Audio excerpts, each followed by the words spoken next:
Good morning friends. आज आपण ordinary differential इक्वेशनच्या आर्टिकल 68 वर आहोत आणि लेक्चर नंबर आहे आपला 59.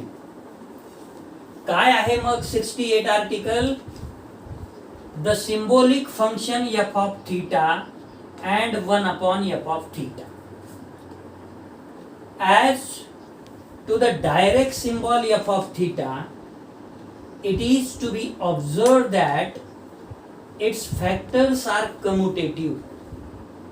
For example, theta minus alpha, theta minus beta into y. But we know that theta is x d by dx minus alpha, theta is x d by dx minus beta into y, multiplying each and every term. X square d2 upon dx square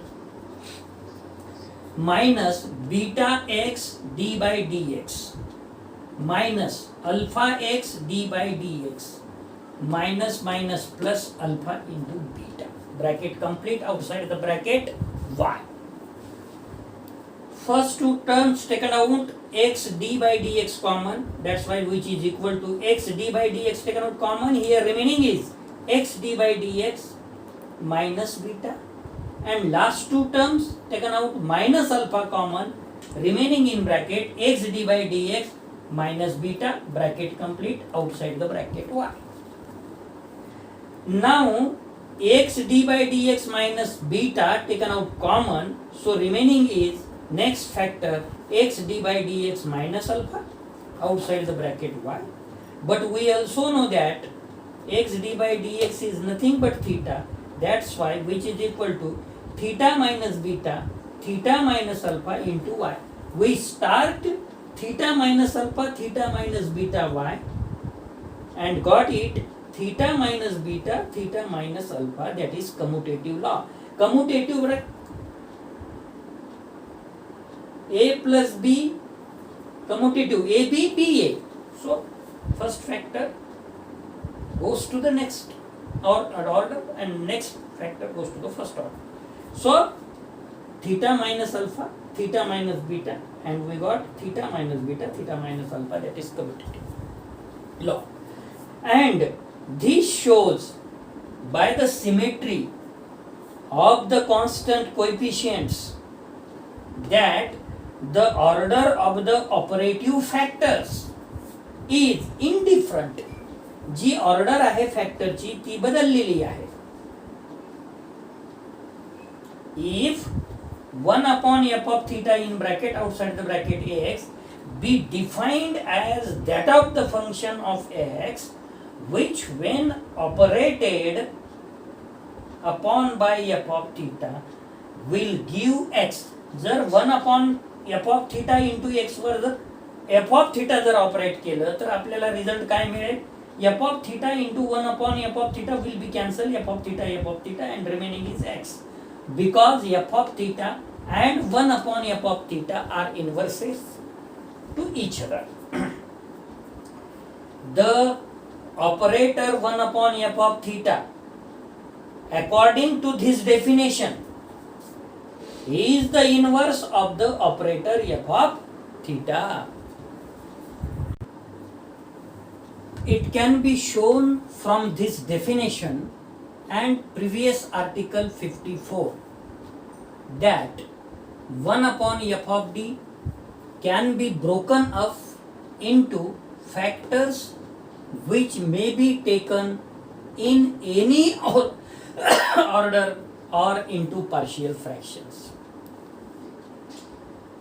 Article 69, method of finding the particular integral. It is thus apparent that the particular integral of f of theta into y, which is equal to x, previous article can be found in the following way. याच्यामध्ये दोन पद्धती आहे, त्याच्यापैकी एक, the operator 1 upon f of theta may be expressed in factorial form and 1 upon f of theta into x will then become 1 upon theta minus alpha 1 into 1 upon theta minus alpha 2 dot dot dot 1 upon theta minus alpha n bracket complete outside the bracket capital X. Here the operations indicated by the factors are to be taken in succession, beginning with the first on the right. So this x operate on this, then before this 1 upon theta minus alpha la suffix n minus 1, and in this way the final result will be the particular integral. Next, B. The operator 1 upon f of theta may be broken up into partial fractions, and consequently 1 upon f of theta into x be thus expressed. Partial fraction हा article आपण 12th standard मध्ये definite integral मध्ये already शिकलेलो आहे. तिथं फक्त ABCD असे constant घेत होतो. इथे n असल्यामुळे इन ब्रॅकेट पहिला फॅक्टर जर थीटा मायनस अल्फा 1 असेल तर n1 upon theta minus alpha 1 plus जर थीटा मायनस अल्फा 2 दुसरा फॅक्टर असेल तर n2 upon theta minus alpha 2 plus dot dot dot plus अशा तऱ्हेनं थीटा मायनस अल्फा n जर nth फॅक्टर असेल तर कॅपिटल n ला suffix n upon theta minus alpha ला suffix n in bracket outside the bracket capital X. The sum of the results of the operations indicated will be the particular integral. आता याला सोडवल्यानंतर उदाहरणार्थ हे method आहे how to solve the particular integral with the help of partial fraction. परंतु examples मध्ये हे factor आपल्याला जे दिलेले असतात त्याला आपण सहज सोडू शकतो. पुढे since the method A and B are made up of operators of the kind effected by 1 upon theta minus alpha upon x. हा अपॉन x म्हणजे डिवाइडला x नाही, तो मल्टिपललाच x आहे, पण लिहिण्याची पद्धत तशी आहे 1 upon theta minus alpha upon x. The result of the latter operation should be impressed upon memory. Now 1 upon theta minus alpha into x is the particular integral of the linear equation of the first order. उदाहरणार्थ x dy by dx minus alpha y which is equal to capital X हे linear इक्वेशनच्या form मध्ये आहे. याचं जर factor पाडलं आपण तर x d याचं जर आपण सिम्बॉलिक फॉर्म मध्ये लिहिलं तर x d by dx minus alpha ब्रॅकेटच्या बाहेर y म्हणजे थीटा मायनस अल्फा ब्रॅकेटच्या बाहेर y आणि त्याचं particular integral 1 upon theta minus alpha into x असं लिहितात. The particular integral of this equation by previous article is found to be. आता जर तुमचा फॅक्टर थीटा मायनस अल्फा असेल तर याला सोडवत असताना x to the power alpha म्हणजे मायनस इथं असेल तर इंटेग्रलच्या आधी x to the power alpha integral x to the power minus alpha minus 1 into right hand साईडची टर्म जे असेल ते इंटू डी एक्स. आणि जर इथं प्लस असेल तर इथं मायनस येईल आणि इथे प्लस येईल. ठीक आहे, okay. Therefore 1 upon theta minus alpha into x which is equal to इथं जर मायनस असेल तर इंटेग्रलच्या आधी x to the power alpha integral x to the power minus alpha minus 1 into x d x.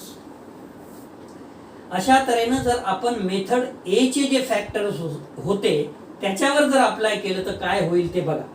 Hence the method A will give 1 upon theta minus alpha 1 into 1 upon theta minus alpha 2 up to 1 upon theta minus अल्फाला suffix n minus 1. आता शेवटचा factor काय होता 1 upon theta minus अल्फाला suffix n म्हणून x to the power alpha n integral x to the power minus alpha n minus 1 into x dx. Operating with the first symbolic factor beginning at the right. अशा तऱ्हेने एक एक operate करत आपण right to left येणार आहोत.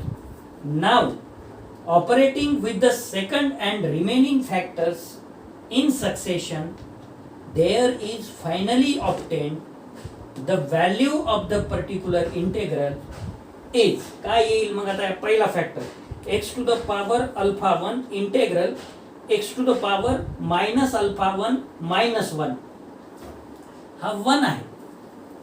काय आहे 1 आहे. ओके. दुसऱ्या फॅक्टरवर जर ऑपरेट केलं तर x to the power alpha 2 integral x to the power minus alpha 2 minus 1. तिसरा काय फॅक्टर होता 1 अपॉन थीटा मायनस अल्फा 3. मग x to the power alpha 3 integral x to the power minus alpha 3 minus 1 into x to the power alpha 4 integral dot dot dot आणि शेवटची term integral x to the power minus अल्फाला suffix n minus 1 x.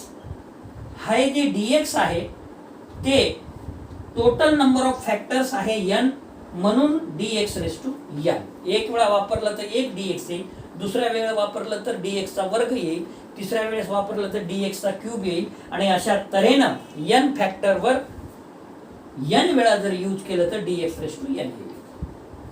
Hence x to the power alpha 1 in bracket x to the power alpha 2 minus alpha 1 minus 1 integral x to the power alpha 3 minus alpha 2 minus 1 integral x to the power alpha 4 minus alpha 3 minus 1 integral dot dot dot integral x to the power minus alpha n minus 1 into x आणि bracket मध्ये dx त्याला power n as the value of the particular integral of f of theta y is equal to s. या इक्वेशनचं ही value आहे particular integral previous article. Now the method b will give n1 into x to the power alpha 1 integral x to the power minus alpha 1 minus 1 into x dx. कारण की factor काय होता n1 upon theta minus alpha 1.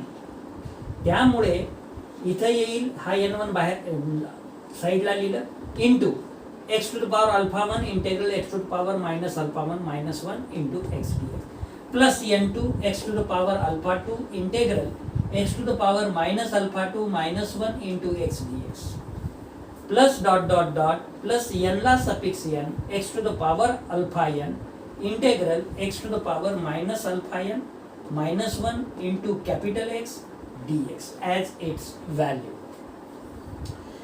जर when a term n upon theta minus 1 power m म्हणजे repeated roots आहे. How many times m times theta minus 1 theta minus alpha up to m times.